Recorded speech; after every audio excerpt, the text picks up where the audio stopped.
Welcome to our channel. In today's video, we are going to show you how to set a route using the Maps.me app on your phone. If you often travel or explore new places, this guide will make navigation much easier and faster.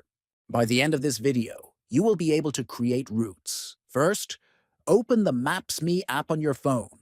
Next, look at the bottom of the screen and click on the route option. Then, you will need to enter your starting point.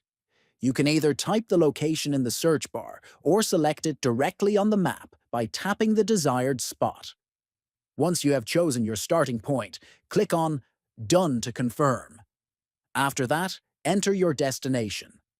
Again, you can type the location in the search bar or pick it from the map. When your destination is set, click on Done to confirm it. Now, the app will calculate the best route for you. You can see the route on the map, along with the distance and estimated travel time.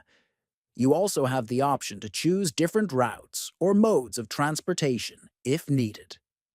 If you found this video helpful, please subscribe to the channel. Give this video a like and share it with your friends. Thanks for watching and see you in the next video.